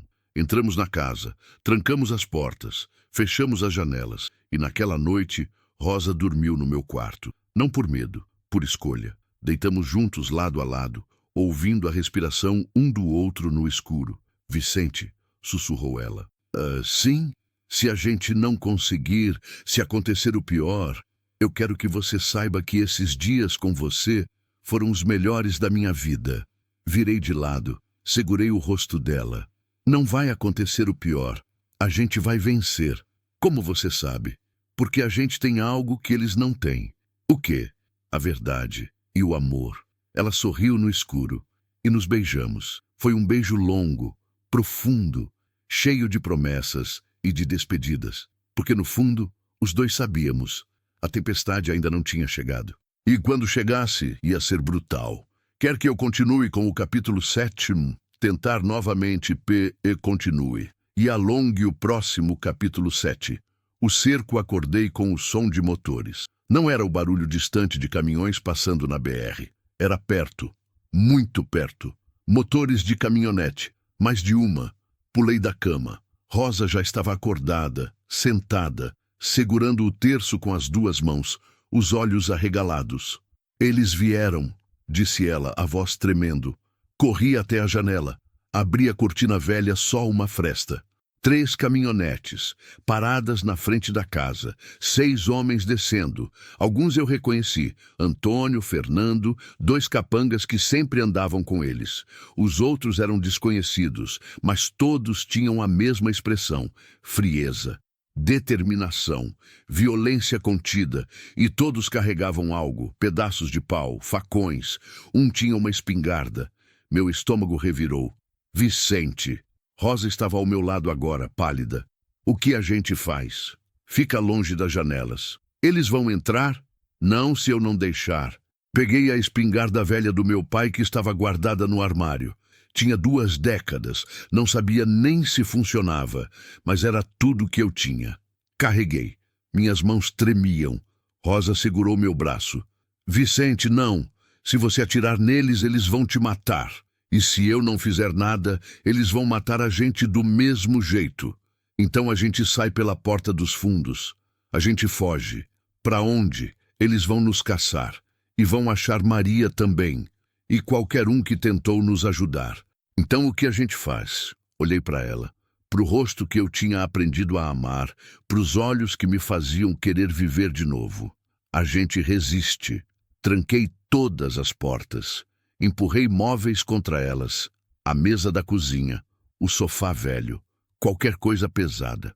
Rosa me ajudava, ofegante, o terço balançando no pulso. Lá fora, ouvi a voz de Antônio. Vicente Moreira, sai daí! A gente só quer conversar. Não respondi. Vicente, não complica as coisas. Manda a mulher para fora e você pode ir embora ileso. Rosa me olhou, horrorizada. Não, disse. Não, Vicente, não me entrega para eles. Eu nunca faria isso. Eles vão me matar. Vão ter que passar por cima de mim primeiro. Fui até a janela da frente, gritei de volta. Vão embora! Isso aqui é propriedade privada. Eu chamei a polícia. A risada de Antônio ecoou. A polícia! O delegado tá tomando café na minha casa agora mesmo, Vicente. Ninguém vai te ajudar. Senti o desespero subindo. Então quebra a porta e entra. Vamos ver se vocês são homem mesmo. Silêncio. Depois, Antônio gritou. Pega fogo na casa, queima tudo. Igual fez com o caminhão. Meu sangue gelou. Olhei para Rosa. Eles vão tocar fogo na casa. Meu Deus, Vicente, a gente vai morrer aqui dentro. Não, não vai. Mas minha voz não tinha convicção. Olhei pela janela de novo. Vi um dos homens pegando um galão. Gasolina. Começou a jogar nas paredes de madeira da casa. O cheiro entrou pelas frestas, forte, enjoativo. Outro homem riscou um fósforo. Não! Gritei, mas ele já tinha jogado. O fogo pegou rápido. Madeira velha e seca, tinta descascada, anos de sol rachando a superfície. Tudo virou combustível. As chamas subiram pela lateral da casa, lambendo a parede externa, queimando, crepitando, devorando. Dentro, o ar começou a ficar pesado. Fumaça entrando pelos cantos, pelas frestas, pelos buracos nas tábuas. Rosa começou a tossir. Vicente, a gente precisa sair. Não podemos, eles estão lá fora, vão nos pegar. E se a gente ficar aqui, a gente morre queimado. Ela tinha razão. Olhei ao redor, desesperado, procurando uma saída. Qualquer coisa. A porta dos fundos. Vem! Gritei. Corri para a cozinha, Rosa atrás de mim. O fumo estava mais denso agora. Os olhos ardiam, a garganta fechava. Tirei a mesa da frente da porta dos fundos. Abri, a luz do dia entrou. Ar fresco, salvação. Mas quando olhei para fora, meu coração parou. Fernando estava ali, sozinho, segurando um facão, sorrindo. Acharam que eu ia deixar os fundos desprotegidos? Disse ele. Bati a porta na cara dele. Tranquei de novo. O que a gente faz? Rosa estava entrando em pânico. Lágrimas escorrendo. Não de tristeza, de desespero puro. A janela do quarto! Gritei. Corremos para o quarto. A fumaça estava pior. Preta, densa, sufocante. Abri a janela. Olhei para fora. Não tinha ninguém, ainda. Pula, disse para Rosa. E você? Eu vou depois. Pula! Ela hesitou. Depois subiu na janela. Pulou. Caiu do outro lado na terra. Tropeçou, levantou. Ouvi vozes lá fora. Eles tinham visto. Eles estão fugindo! Pega ela! Pulei também. Caí mal. Torci o tornozelo. Dor aguda subindo pela perna. Ignorei. Rosa me puxou. Corremos. Corremos para a mata, para as árvores secas e espinhosas do sertão. Atrás de nós, gritos, passos pesados, xingamentos. Ali, tão indo pro mato. Pega eles, não deixa fugir. Corremos entre os galhos, as folhas secas quebrando sob os pés, o chão irregular, espinhos rasgando a pele. Mas não paramos, não podíamos parar. Atrás, o som de homens invadindo a mata, quebrando galhos, gritando. Rosa estava ofegante e eu também. O tornozelo latejava a cada passo, mas seguimos, até que chegamos num ponto onde o mato era mais denso, um emaranhado de cipós e arbustos baixos. Ali, sussurrei, nos enfiamos no meio. Ficamos agachados, imóveis, respirando pela boca para não fazer barulho. Os passos se aproximaram. Vozes. Onde eles foram? Não sei. Sumiram. Procura bem. Não podem ter ido longe.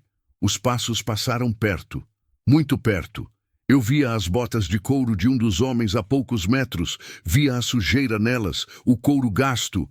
Rosa estava ao meu lado, tremendo, segurando o terço, rezando baixinho.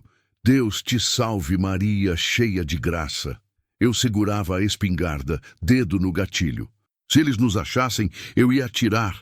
Não ia deixar eles levarem ela, preferia morrer lutando. Os passos se afastaram. Não tão aqui. Deve ter ido para o outro lado. Volta para casa. Vê se acharam algo lá. Os passos sumiram. Ficamos ali, imóveis, por minutos que pareceram horas, até que o silêncio voltou. Saímos do esconderijo devagar, ouvindo, atentos. A mata estava quieta, só o som do vento nas folhas secas, de cigarras distantes. Eles foram, sussurrei. Rosa soltou o ar que estava segurando. Por quanto tempo? Não sei. A gente volta para casa? Olhei na direção de onde viemos. Fumaça subia entre as árvores.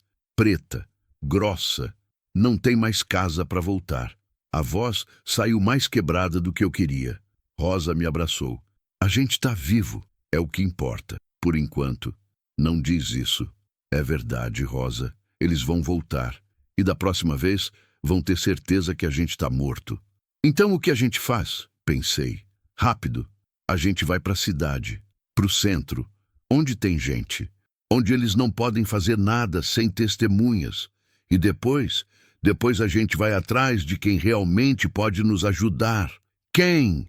O promotor, o juiz, alguém acima do delegado, alguém que não está no bolso deles. E se não existir ninguém assim, então a gente faz barulho, a gente vai no jornal, na rádio, a gente espalha isso para todo mundo, até não ter como esconder mais. Rosa assentiu. Então vamos. Levamos quase 2 horas para chegar na cidade, caminhando pela mata, pelos caminhos de terra, evitando a estrada principal, escondendo sempre que ouvíamos um motor. Quando finalmente chegamos, o sol já estava alto, a cidade fervilhava, feira no centro, gente comprando, conversando, vivendo. Entramos nesse mundo normal, sujos, rasgados, exaustos. As pessoas olhavam, algumas com curiosidade, outras com pena, outras com desconfiança. Precisamos de um telefone, disse Rosa. Para quê? Para ligar para o Ministério Público, para fazer uma denúncia oficial. Eles não podem ignorar isso. Tinha razão. Fomos até uma lan house, um lugar pequeno com computadores velhos e cheiro de mofo.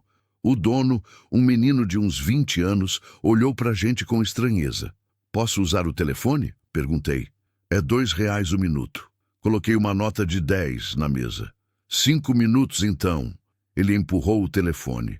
Disquei o número do Ministério Público, que estava num cartaz velho na parede. Tocou, tocou, tocou. Atenderam. Ministério Público. Bom dia. Bom dia.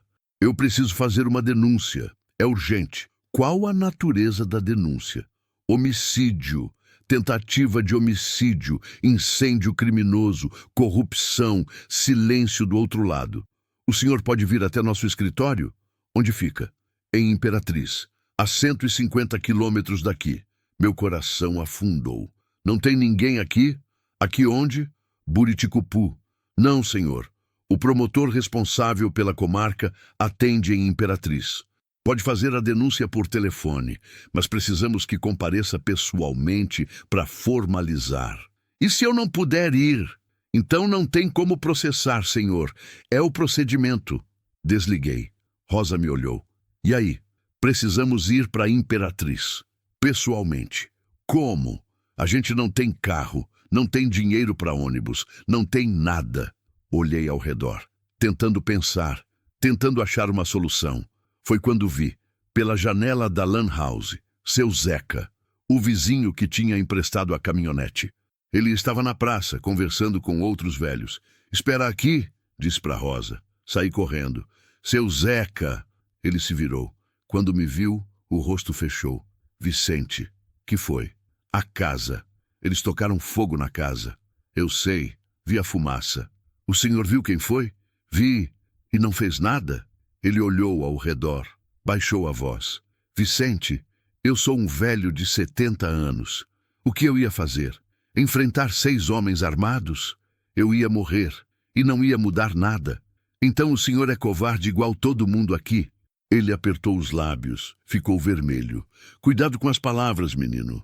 Não sou menino e não vou cuidar de nada. Vocês são todos coniventes. Todos sabem o que eles fazem e ficam calados, por medo, por covardia, e gente como a Rosa paga o preço. A vida não é tão simples assim, Vicente. É sim, é simples. Ou você fica do lado certo, ou fica do lado errado. Não tem meio termo. Virei as costas, mas ele me segurou pelo braço. Espera. Parei.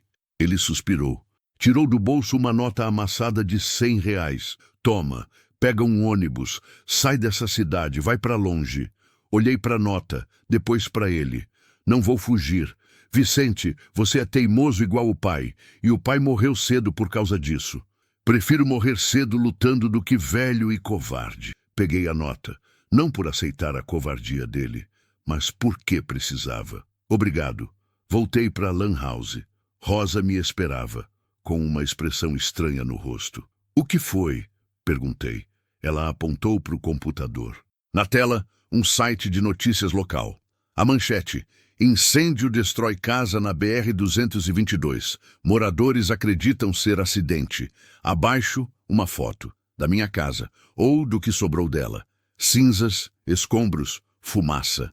E no final da matéria, segundo o delegado Moura, o proprietário da casa, Vicente Moreira, está desaparecido. Acredita-se que possa ter morrido no incêndio. Senti o mundo girar. Eles estão dizendo que a gente morreu, disse Rosa, a voz trêmula. Eles estão escondendo tudo, transformando em acidente. Olhei para ela. Então a gente ressuscita. Como? A gente vai para a Imperatriz. A gente denuncia tudo. E a gente espalha a verdade. De um jeito que não dá mais para esconder. Compramos 2 passagens de ônibus, com o dinheiro de seu Zeca e algumas moedas que Rosa tinha guardadas. O ônibus saía em 1 hora. Esperamos dentro da rodoviária, num canto escuro, longe das janelas, longe dos olhares. Rosa estava exausta. Encostou a cabeça no meu ombro. A gente vai conseguir? Perguntou baixinho. Vai. Como você tem tanta certeza? Porque a gente já perdeu tudo. Não tem mais nada para perder. E quando você não tem nada para perder, você fica perigoso. Ela sorriu. Fraco, mas sorriu. Eu te amo, Vicente. Eu também te amo. Segurei a mão dela, os dedos entrelaçados, o terço no pulso dela roçando na minha pele. Ficamos ali, esperando o ônibus, esperando a chance de lutar de volta. O ônibus chegou. Subimos, sentamos no fundo. Cabeças baixas, evitando a tensão. O ônibus saiu, devagar, roncando, balançando na estrada esburacada. Olhei pela janela. Vi a cidade ficando para trás, as casas, a praça, a igreja, a delegacia. E ao longe, a fumaça ainda subindo. Da minha casa destruída, da minha vida queimada. Mas não senti tristeza. Senti raiva. Raiva que me mantinha acordado, focado, vivo, porque eu não ia desistir, não ia deixar eles vencerem, não quando Rosa estava ao meu lado. A viagem durou 3 horas.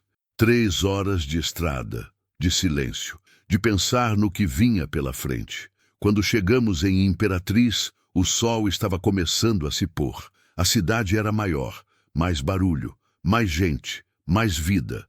Descemos do ônibus, perguntamos por direções, achamos o prédio do Ministério Público. Era tarde, quase fechando, mas conseguimos entrar. Uma recepcionista nos olhou com estranheza, sujos, rasgados, exaustos. Podemos ajudar? Precisamos falar com o promotor, disse. É urgente. Ele já foi embora.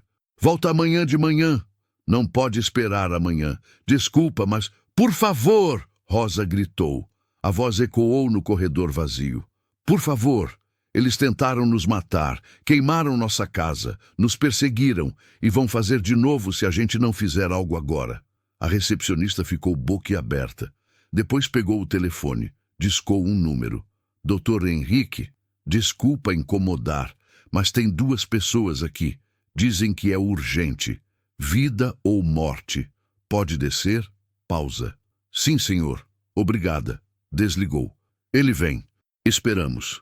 5 minutos, 10, 15, até que um homem desceu as escadas. Uns 45 anos, terno amarrotado, óculos na ponta do nariz, cara de cansado, mas os olhos eram atentos.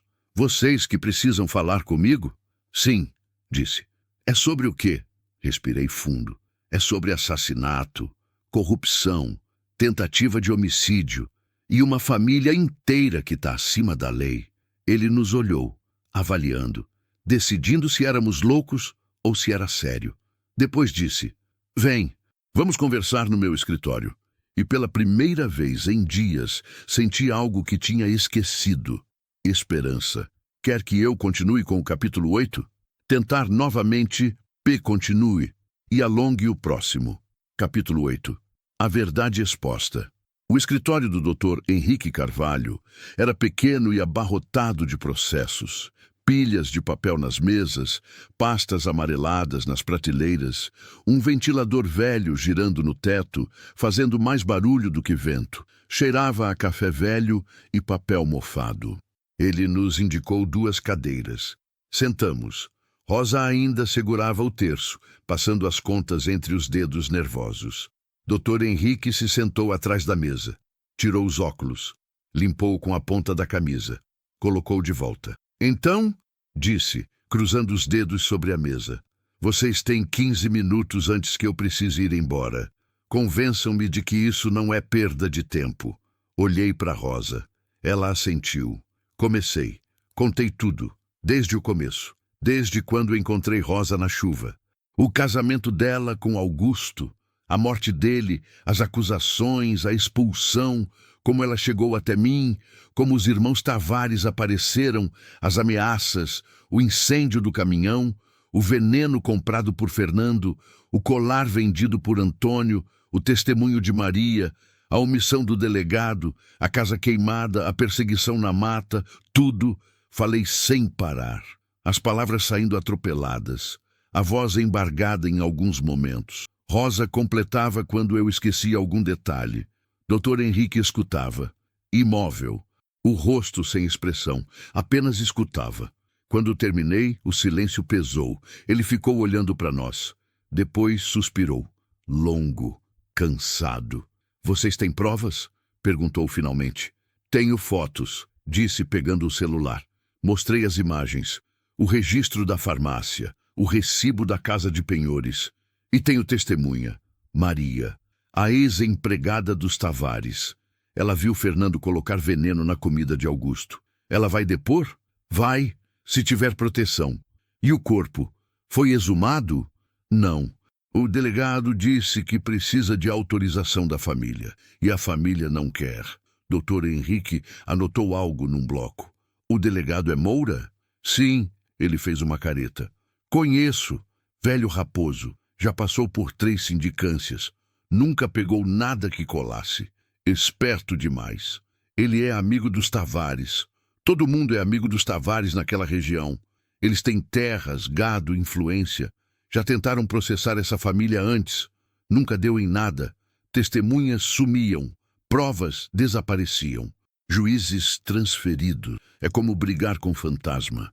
Senti o estômago afundar. Então não tem jeito? Ele olhou para mim.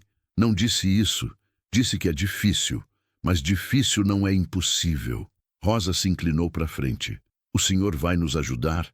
Dr. Henrique tirou os óculos de novo. Esfregou os olhos cansados. Vou.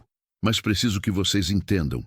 Isso vai ser guerra. Guerra longa, feia, perigosa. Vocês vão ser ameaçados de novo. Talvez agredidos. Talvez pior. Precisam estar prontos para isso. A gente já está sendo ameaçado, disse. Já fomos agredidos. Já perdemos tudo. Não tem mais o que perder. Sempre tem, disse ele, colocando os óculos de volta. Sempre tem a vida. Então a gente vive lutando, respondi. Melhor do que viver fugindo. Ele sorriu. Foi um sorriso cansado, mas genuíno. Gosto de vocês. Tolos, mas corajosos. Pegou um formulário numa gaveta. Vamos fazer o seguinte. Vocês vão fazer uma denúncia formal, por escrito, com todos os detalhes. Eu vou solicitar a exumação do corpo. Vou convocar Maria para depor sob proteção do Estado. E vou pedir a abertura de inquérito contra os irmãos Tavares e contra o delegado Moura também. Isso vai funcionar? Não sei, mas é o que a lei permite. E é o melhor que posso fazer. Rosa começou a chorar, de alívio, de exaustão, de esperança. Obrigada, disse ela, a voz quebradiça. Obrigada por acreditar na gente. Não me agradeçam ainda, disse Dr. Henrique. Agradeçam quando isso acabar.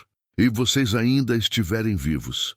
Passamos a noite num albergue barato, R$ 15 a diária, quartos minúsculos, beliches velhos, colchões duros, mas tinha teto e tinha porta que trancava. Era suficiente.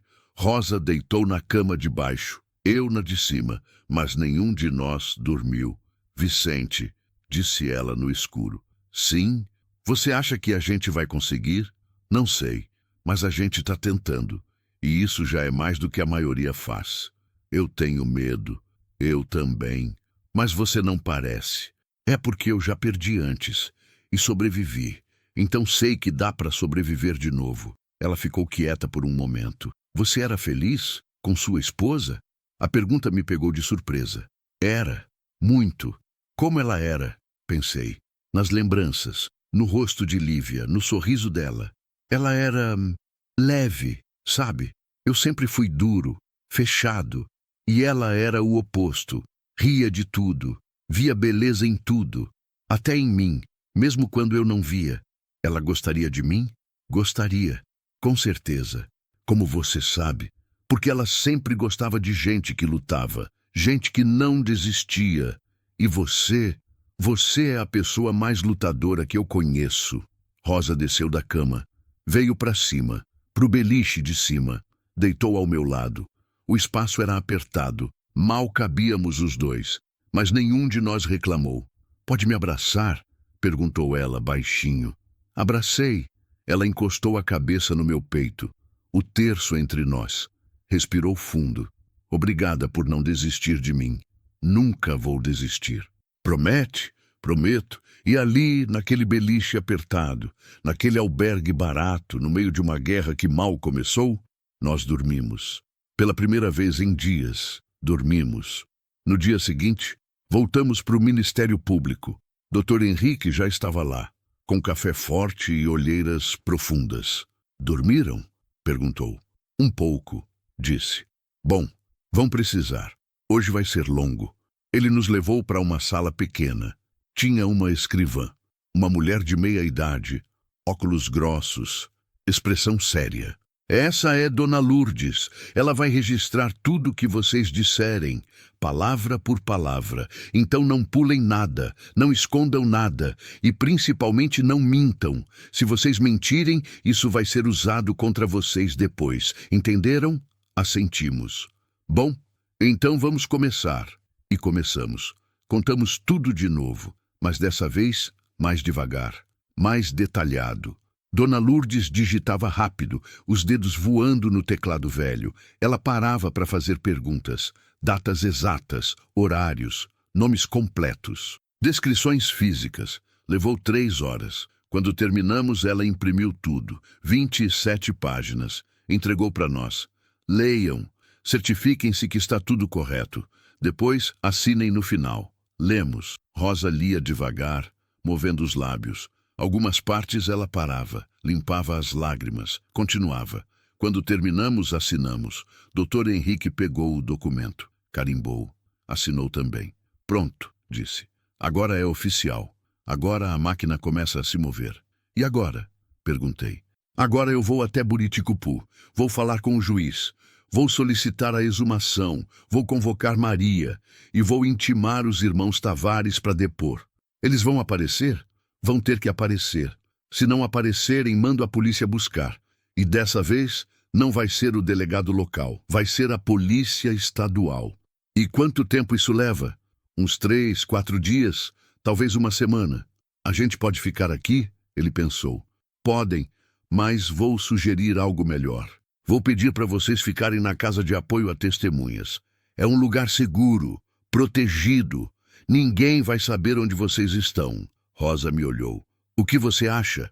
Acho que é o mais seguro. Então a gente aceita. Dr. Henrique fez uma ligação. Conversou rápido. Desligou. Pronto. Daqui meia hora vem alguém buscar vocês. Preparem-se. Vão ficar isolados por uns dias. Sem telefone, sem internet, sem contato externo. É pelo bem de vocês. Assentimos. E pela primeira vez, senti que talvez, só talvez, a gente tivesse uma chance.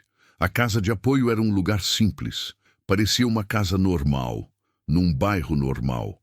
Mas tinha grades nas janelas, câmeras e um policial na porta, sempre. Nos levaram para lá num carro sem identificação. Entramos pela garagem, subimos direto para o quarto. O quarto era pequeno, 2 camas, um banheiro, uma janela com vista para um muro.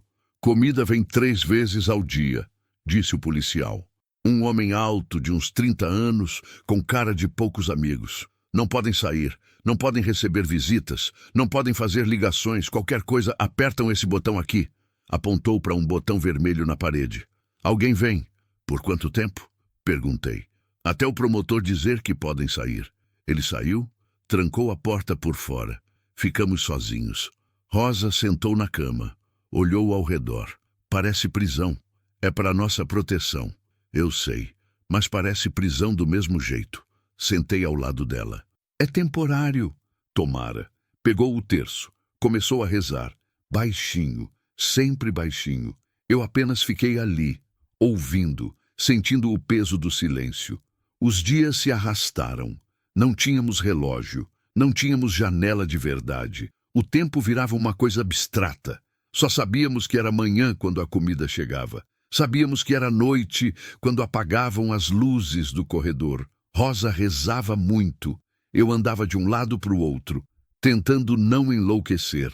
No terceiro dia, Dr. Henrique apareceu. Bateu na porta. O policial abriu. Ele entrou, trazia uma pasta. Novidades, disse, sentando na cadeira. Boas ou ruins? Perguntei. Depende do ponto de vista. Conta. Ele abriu a pasta. Tirou alguns papéis. Consegui a ordem de exumação. O juiz assinou. Vamos abrir o caixão de Augusto Tavares amanhã. Rosa prendeu a respiração. E se não acharem nada? Aí fica complicado. Mas estou confiante.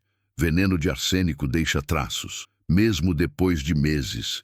E Maria? Perguntei. Convocada. Vai depor na sexta, sob proteção também. Já está em lugar seguro. E os irmãos? Intimados. Antônio não apareceu. Fernando apareceu. Negou tudo. Disse que vocês são loucos, que estão inventando história, que a casa de vocês pegou fogo por acidente, que o caminhão também, que vocês fugiram e agora estão tentando incriminá-los. E o delegado? Perguntei. Moura? Também intimado. Também negou tudo. Disse que só fez o trabalho dele, que não tem nada para esconder. Filhos da mãe, murmurei. Calma, disse Dr. Henrique. Mentira tem perna curta, e a gente vai provar isso. Só precisa de paciência. Quanto tempo ainda? Exumação amanhã. Resultado do laudo em 2 dias. Depoimento de Maria na sexta. Audiência de acareação na semana que vem. Se tudo der certo, em 10 dias a gente tem decisão. E se não der certo? Ele me olhou nos olhos. Aí vocês vão ter que sair do estado. porque eles não vão parar. A verdade doeu, mas era a verdade. Doutor Henrique saiu. Ficamos sozinhos de novo. Rosa estava quieta, pensativa. Vicente, disse depois de um tempo. Sim, se a gente perder, se a justiça não funcionar, você vai fugir comigo? Olhei para ela. Vou, mesmo sabendo que a gente vai ter que largar tudo, recomeçar do zero? Rosa, eu já recomecei do zero uma vez e sobrevivi. Posso fazer de novo, principalmente se for com você. Ela sorriu. Triste, mas sorriu. Eu te amo. Eu também te amo. Nos beijamos, ali, naquele quarto que parecia prisão. Nos beijamos como quem sabe que talvez seja a última vez, e ficamos abraçados, até o sono vir. No dia seguinte, Dr. Henrique voltou, mas dessa vez ele estava diferente. Tinha algo no olhar, algo animado. Abriram o caixão, disse, mal entrando. E Rosa se levantou ansiosa. E encontraram. O quê? Arsênico. No fígado, no estômago, no sangue, níveis altíssimos, muito além do que seria acidental. Augusto Tavares foi envenenado. E agora a gente tem prova. Rosa caiu de joelhos. Cobriu o rosto com as mãos. Chorou, não de tristeza, de alívio. Eu me ajoelhei ao lado dela, abracei e chorei também, porque pela primeira vez a verdade estava do nosso lado. As coisas aceleraram depois disso. Maria depôs, contou tudo, com detalhes. Chorou muito, mas não voltou atrás. Os irmãos Tavares foram presos preventivamente. Antônio tentou fugir. Foi pego na divisa com o Tocantins. Fernando resistiu. Levou tiro de borracha. Foi arrastado para a delegacia. O delegado Moura foi afastado. Investigação interna, suspensão por tempo indeterminado. O padre foi convocado. Confessou ter recebido dinheiro. Foi afastado também. Em uma semana, todo o castelo de mentiras desabou. E nós, finalmente, podíamos respirar. Doutor Henrique nos chamou no escritório dele. Acabou, disse, sorrindo. Vocês venceram. Não consegui acreditar. Mesmo, os irmãos vão responder por homicídio qualificado, tentativa de homicídio, incêndio criminoso. Vão ficar muito tempo presos. Rosa começou a chorar de novo, mas dessa vez era diferente. Era choro de libertação. E a gente? Perguntei. O que acontece com a gente agora? Vocês são livres. Livres para ir embora. Livres para recomeçar. Livres para viver. Livres. A palavra ecoou na minha cabeça. Livres. Olhei para Rosa, ela olhou para mim e sorrimos. Sorrimos de verdade. Pela primeira vez.